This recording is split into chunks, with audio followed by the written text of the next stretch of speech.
Qual é, rapaziada? Tranquilidade? Interrompi o seu vídeo para te mostrar uma oportunidade que podem te trazer esses resultados em até um mês e te fazer ganhar essa grana todo santo mês. E se você quer começar a mudar a sua vida financeira agora, clica no primeiro link da descrição. Inclusive a primeira pergunta que eu ia fazer, porque o filósofo romano Sêneca, ele fala que a virtude é difícil de se manifestar, precisa de alguém para orientar e dirigi-la. Já os vícios são aprendidos sem mestre. Ou seja, se deixar o cara aprende tudo que é errado fácil, né? Agora, o que é bom demora para ser aprendido ou tem um professor. Como é que foi esse despertar para os hábitos saudáveis de vocês? Você fala de tráfego, mas você é um cara super saudável, Sobral. Sempre foi assim? Eu acho que sempre foi, porque assim, a pergunta dominante na minha vida... Eu acho que todo mundo tem uma pergunta dominante na sua cabeça. E isso é a coisa que mais fala sobre você, é aquilo que você se pergunta todos os dias. Por exemplo, se eu te falar sobre uma pessoa que a pergunta dominante da vida dela é... O que eu vou fazer para as outras pessoas gostarem de mim? Todo mundo aqui já consegue imaginar o que essa pessoa tem de característica. Ela é insegura, ela tá o tempo inteiro se julgando. Então eu acho que todo mundo tem essa pergunta. E na minha cabeça, essa pergunta sempre foi: como eu posso ser melhor? E aí quando eu falo de ser melhor, a gente entra num aspecto meio subjetivo. Porque o que é ser melhor pra mim é diferente de ser melhor pro Bruno, pra Malu, pro Caio, pro Joel. Cada um tem o seu ser melhor. Só que eu acho que a gente tá acostumado a se dividir em muitas áreas. Ah, tem o Pedro aqui que se cuida da saúde. Tem o Pedro gestor de tráfego. Tem o Pedro dos relacionamentos. E aí eu acho que desde muito novo eu consegui entender que, sei lá, por algum motivo, ninguém nunca me contou isso, mas eu entendi que, na real, era tudo uma coisa só. Que se eu fosse um cara que me alimentasse melhor, eu ia ser melhor em todas as outras áreas da minha vida. Então, por causa dessa pergunta, como que eu faço pra ser melhor, que eu quero me cuidar e quero ser mais saudável, mais saudável, mais saudável. Por isso que eu até falava, a primeira vez que eu consegui um trabalho, carteira assinada, foi com meu irmão, com o Mairo. E eu zoava ele. Eu falava assim, cara, você me paga pra meditar todos os dias. Você me paga pra comer bem. Por quê? Porque se eu não tô fazendo isso, eu não vou fazer o trabalho tão bem feito assim pra você. E aí é por isso que eu tenho esses hábitos saudáveis. E teve alguma referência familiar, por exemplo? O meu irmão mais novo, ele era bem mais fit do que eu. Ele era tipo assim... Não, sério, ele era tipo muito fitness e ele era mais novo do que eu e quando a gente brigava eu sempre batia nele. Até que um dia isso mudou. Aí a gente parou. Lições aprendidas na dor. A gente parou de brigar depois disso. Qual a idade dele? Eu sempre fui o mais inteligente. 9 anos que ele tem hoje? Qual a idade dele? E você, Joel, como é que foi isso aí, cara? Você sempre foi atleta, né? Desde pequeno. Sempre. No meu caso, eu não tive que pensar muito, não. Né? Então eu fui colocado no esporte muito cedo e eu tinha uma tarefa. Mas pra quem não sabe, o Joel é nadador, foi campeão milhares de coisas. Eu nunca sei, né? É tanta coisa que é um monte de coisa. Aí, você foi campeão em... Não dá pra contar as medalhas que ele tem na parede. Esse negócio de contar, eu não contava, não. Até um dia que... Eu não lembro quantos anos atrás, mas eu falei, pô, já fui campeão brasileiro. Cara, sério? Mesa. É porque você saiu disso, né? Então, se você não contar, ninguém sabe. Ninguém sabe. Não, e aí tava numa reunião. Aí os caras quem é você? Meu nome é Joel Moraes. O que você faz? Eu tô aqui, eu quero aprender sobre marketing. Eu tava num curso do Conrado Adolfo. Mas assim, conta a história. Minha história é que eu fui nadador e tal. Aí o cara falou, mas você foi federado? Muito bom. Aí eu falei, não, eu fui campeão brasileiro. Cara, campeão brasileiro? Quantas vezes? Aí eu não sabia. Aí eu parei pra contar. Quantas vezes? 17. 17 vezes? Caraca. 17. Eu não sabia desse Foi por causa disso que eu comecei a te seguir, sabia? 17 vezes. Cara. Aí eu contei quantas vezes eu fui campeão brasileiro, 17. Quantas vezes eu fui campeão paulista, 36. Aí eu comecei a fazer conta. Eu entrei na seleção brasileira, minha primeira seleção brasileira eu tinha 15 anos. Minha última seleção brasileira eu tinha 25 anos. Então dos 15 aos 25 eu fiquei na seleção. E aí a minha esposa, a Lalas, não sei se todos conhecem, e aí ela, amor, mas você contou? Eu falei, contei. Ela, conta. Eu falei, conta você. Ela contou 22 vezes. Ela.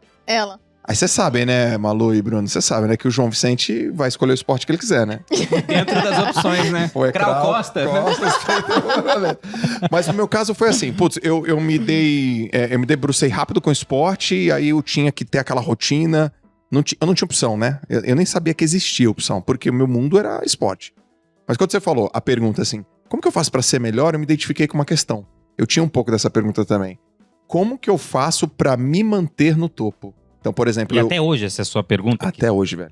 Até hoje. Porque eu ia pra um campeonato paulista, eu sabia que era meu rival. Tinha um cara que era meu rival chamado Matheus Schettini. O cara morava em Marília. Eu sabia que se eu faltasse um treino, esse cara Ele ia tá treinando. Eu sabia, cara. E era 50 livre. E aí a gente ia lá, 22 semanas depois, pau, eu ganhava o cara por 6 centésimos. 6, cara. E aí eu ganhei. É nada isso, né? É um piscar de olhos, 6 centésimos. É um piscar, tchoc. Gente. Como é que era isso? Tipo, você encontrava com ele, tinha aquele respeito, mas pensando, esse filho da puta tá treinando. Tinha. Não, você fazia assim, ó. Você olhava esse peitoral, não existe esse peitoral desse tamanho, parece um panetone, que negócio é esse? Trabalhando não, você olhava assim, pô, esse negócio. No detalhe. Eu olhei o Caio hoje e falei, Caio, tá mais magro? O que foi? Tá segurando alguma mais? coisa? Cadê? Tá diminuindo Comeu peso o pra quê? quê? Eu já vi essa blusa aqui. Pra quê? Pra quê? Tá diminuindo peso pra quê? E aí eu lembro que eu ia depois da competição, aí tinha um campeonato paulista que a gente chama, são 2 temporadas, inverno e verão. Inverno no meio do ano, verão no final do ano. Aí eu ganhava do Matheus Schettini por 6 centésimos. Eu sabia que ele ia ficar pé da vida. E daqui a 30 semanas ele ia vir pra me catar. Eu ficava 3 semanas pensando, eu tenho que treinar pra me manter em primeiro. Porque eu era já o cara, entendeu? Uhum. Aí eu lembro que eu fui no outro campeonato, ganhei dele por 3 centésimos. Tava diminuindo. Tá, era isso que eu tava falando. Caraca, Tá chegando. 3 centésimos. Eu falava, cara... Aí teve um outro ano que a gente empatou, cara, em primeiro. Nossa. Então, a minha pergunta era, Chegando como mesmo. que eu posso me manter no topo? E aí, obviamente, uma das respostas era, cara, seja disciplinado e treine todo santo dia. E eu era um carinha assim, né? Não, eu acho o esporte muito ingrato nesse ponto. Porque você se matava de treinar e quem sobe no pódio são os 3 primeiros, pô. Se a vida fosse assim, seria terrível. Imagina, verdade. cara. Ainda bem que não Real. é, né? Muita gente Não, se leva for muita coisa. pegar na educação financeira, em termos, sei lá, de número de inscritos, eu não estaria entre os 5 primeiros no YouTube, por exemplo. E imagina se fosse só medalha, não tivesse recompensa financeira, mesmo sem estar entre os 5 primeiros. Seria horrível. Então o esporte, ele é ingrato nesse ponto, né? Você pode se esforçar muito, se superar pra caramba, mas como talvez na sua geração a gente tenha caras extremamente talentosos, como você teve. O Gustavo Borges estava competindo com você. Aí você é muito bom, mas tem um cara que é 3 centésimos melhor. Ele tira a tua vaga no pódio. Ele tem um braço um pouquinho maior que o seu. Eu vou falar uma coisa que eu tô passando. Eu fui um grande atleta e hoje eu sou um atleta de outra coisa. Que é do que eu faço na internet, meu posicionamento na internet. Eu não sei qual é a conta exata, mas é muito, muito, muito raro um atleta que foi incrível como atleta ter um outro grandíssimo resultado em uma outra área, assim, sabe? Uhum. Não é transferível. Cara, eu conheço muitos caras que foram muito melhores do que eu e hoje não são mais atletas, eles não conseguem ser tão bons, por exemplo, querendo ser bom, por exemplo, na internet. Que louco, porque Eles não porque na verdade a gente sabe, por exemplo, os resultados na internet. Muita coisa vem da regularidade, da disciplina, de você estar ali passando o conteúdo, fazendo e tal. Então, o cara, eu acho que ele só não entendeu o que ele tem que fazer, né? O lance de criação ele é muito importante, né? Às vezes a gente herda alguns comportamentos dos nossos pais, alguns hábitos que depois é duro tirar, né? Então eu sempre fui um cara que sempre fui estimulado a fazer esporte. Uhum. Sempre foi, puta, as recentes memórias, minha mãe me levando na natação, depois eu fiz arte marcial durante muitos anos. E é o que eu vou passar pros meus filhos. Então, meus filhos já com 3, 4 anos já fazem arte marcial, já tem um esporte dentro da cultura, facilita demais na formação de uma pessoa. Com certeza. Facilita demais. Eu acho que tem 2 tipos de pessoas que nos inspiram. Aquelas que são exemplo, que a gente fala, nossa, que casal incrível, né? O Bruno e a Malu, que casal massa. Mas tem aquelas pessoas que nos inspiram sendo aviso, como? Geralmente sempre tem alguém na família que às vezes a mãe eu não fala, quero ser "Filho, assim, né? estuda, senão você vai acabar igual o tio Carlos. Estuda. O tio Carlos é um exemplo do que você não deve fazer. É que nem um farol. É pra não bater nas pedras, né? Ele te fala o que... Ó, não venha pra cá. Aham. Ele te alerta os perigos. Então, por exemplo, minha mãe ela teve um AVC, chegou a falecer depois por causa de câncer, uma outra complicação, mas por conta de uma vida sedentária, sedentarismo, né? Minha mãe era obesa. Então, eu tive também alguns exemplos, eu tive essa Do que inspiração você não queria do que eu ser. não queria ser. Uhum. Então, às vezes, por eliminação, cara, eu não quero a mesma coisa. Quantas vezes acontece dentro da família, que às vezes alguém na família tem alguma coisa, aí a família inteira começa a mudar. Caramba, deixa eu me cuidar, né? Deixa eu começar a me cuidar. Então, acho que foi essas 2 vertentes. De ter uma boa introdução, mas também de reparar alguns avisos, assim, sabe? O Tim Ferriss, todos conhecem o Tim Ferriss, né? Uhum. Mas o pessoal da audiência que não conhece... Eu não sabia que você ia falar dele. Pois é, que veio agora isso na Eu cabeça. adoro Mas Tim o Ferriss. livro do Tim Ferriss, aquele trabalho 4 horas por semana, mudou minha vida. Embora eu trabalhe 80, eu nunca ia trabalhar 4. O livro é uma mentira, mas ele muda a vida das pessoas. Mas ele muda a vida mesmo. Leia ele mesmo assim, mas você não vai trabalhar 4 horas por semana. E é fantástico. É o clickbait, a capa. Ele escreveu outros depois, eu lembro que em um que ele falava sobre o corpo, porque ele começou a ter 4 muito horas tempo para o livre, corpo. segundo ele, aí ele escreveu 4 horas para o corpo sobre mudança de hábito, de rotina. E bem no começo desse 4 horas para o corpo, ele dá o exemplo de um empresário americano, que era um cara que era muito bom no que ele fazia, e ele viajou pro Japão, e lá no Japão tem um bairro famoso que vende roupa, que é o bairro Harajuku. E ele tava nesse bairro e começou a entrar nas lojas com o pessoal, só que ele tava muito acima do peso. E toda loja que ele entrava, ele provava a roupa e não ficava boa. Aí uma hora os caras falaram, vamos naquela loja ali, você vem? Ele falou, não vou, porque nada que eu provo fica bom mesmo. Então nessa hora ele viu, caramba, eu tô falando como se eu fosse uma vítima e não pudesse fazer nada de um problema que tá totalmente sob meu controle, né? E simplesmente eu tô me comportando como aquilo que eu mais odeio nas pessoas. O senso de impotência delas. Aí ele falou que daquele momento em diante ele mudou os hábitos. Aí tem uma foto no livro do cara antes e depois, né? Ele era uns 50 quilos mais magro. Tava acima do peso e depois ele ficou super em forma pro que ele era antes. Passou a cuidar da alimentação. Então ele teve esse momento Harajuku. E eu sempre fui um cara que me cuidei, mas há 2 anos, né, amor? 2 anos. Há 2 anos aconteceu um problema de hernia de disco. Eu fiquei 2 meses em cadeira de rodas. E aconteceu o que a Malu disse. Quem parou pra cuidar de mim, além de eu ficar deitado o dia todo, era ela, né? Ela parou a vida pra cuidar de mim. Então, desde esse evento, que foi o momento Harajuku, eu passei a cuidar ainda mais.